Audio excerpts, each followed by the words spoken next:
आइए जानते हैं बिहार पटना से लेकर झारखंड तक की 50 बड़ी खबरों को।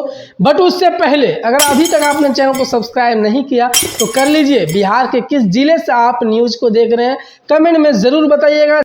तेजस्वी यादव और राहुल गांधी की बैठक, सीट बंटवारे पर सहमति नहीं।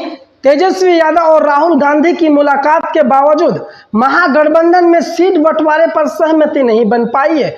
दोनों नेताओं के बीच बातचीत जारी है, लेकिन कुछ मुद्दों पर मतभेद बने हुए हैं।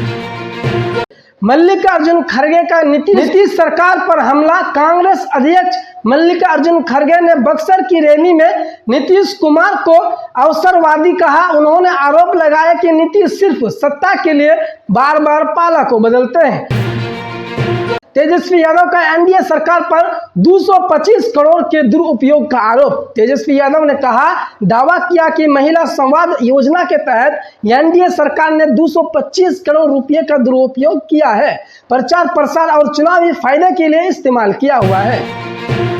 चिराग पासवान के बयान बिहार बुला रहा है से चुनावी हलचल तेज हो गई है। इस बयान से उनकी बिहार में सक्रिय राजनीति वापसी की अटकलें लगाई जा रही है। प्रशांत किशोर नीतीश तेजस्वी को चुनौती। प्रशांत किशोर ने तेजस्वी यादव को और नीतीश कुमार को चुनौती देते हुए कहा है कि बिहार को अब नए विकल्प की जरूरत है जो वे पेश करेंगे। महागठबंधन की अगली बैठक 24 अप्रैल को पटना में होने जा रही है। इसमें सीट बंटवारे और साझा रणनीति पर चर्चा होगी। सभी प्रमुख दलों के नेता शामिल होंगे।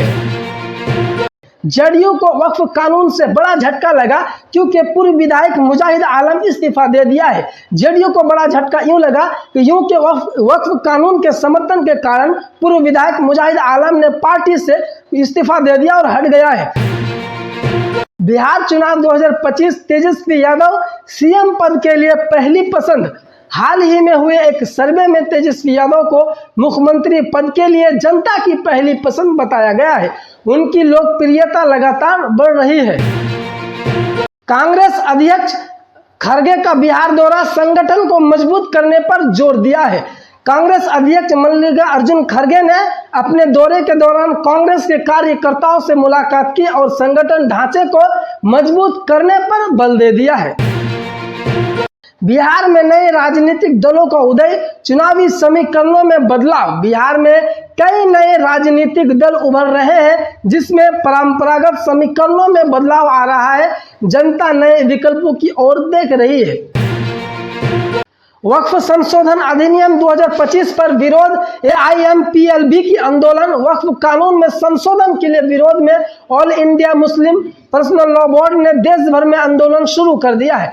बिहार में इसका अच्छा खासा असर दिख रहा है। बिहार में चुनावी साल, सियासी दल पूरी तरह तैयार।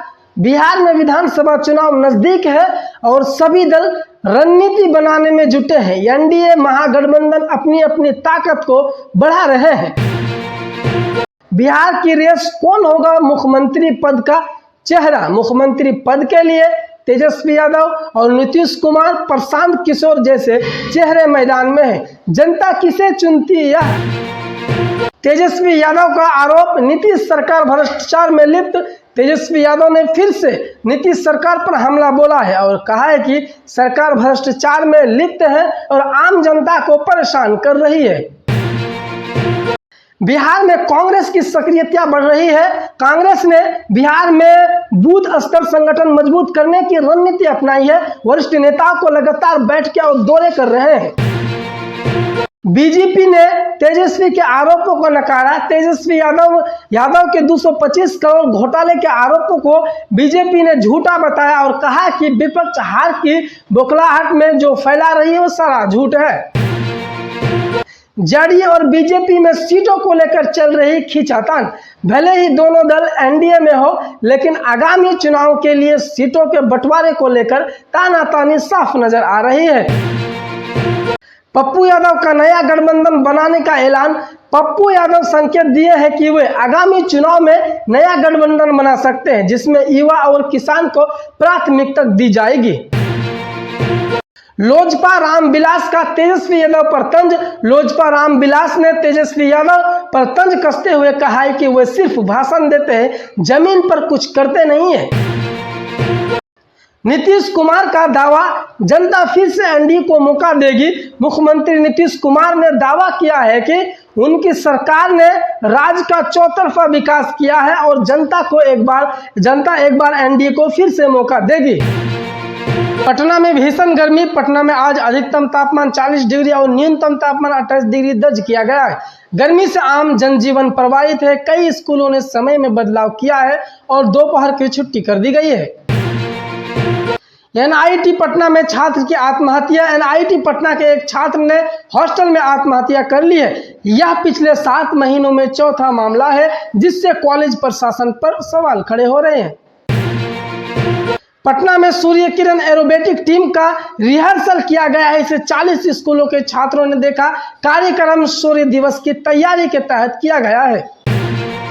डबल डेकर सड़क परियोजना में तेजी है।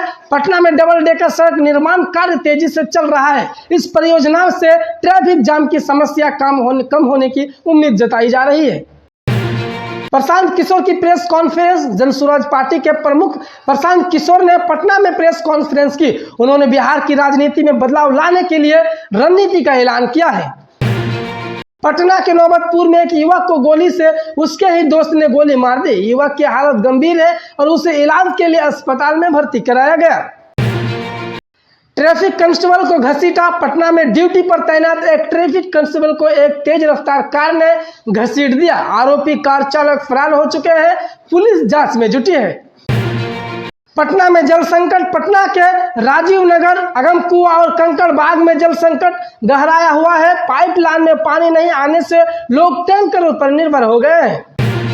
पटना साहिब में कथा कार्यक्रम। पटना साहिब गुरुद्वारे में आज धार्मिक कथा का आयोजन हुआ है। सैकड़ों श्रद्धालुओं ने भाग लिया और धार्मिक भावनाओं में डूबे रहे। पटना के सरकारी और निजी स्कूलों में गर्मी की छुट्टी की घोषणा कर दी गई है। अभी स्कूल अगले आदेश तक बंद रहेंगे।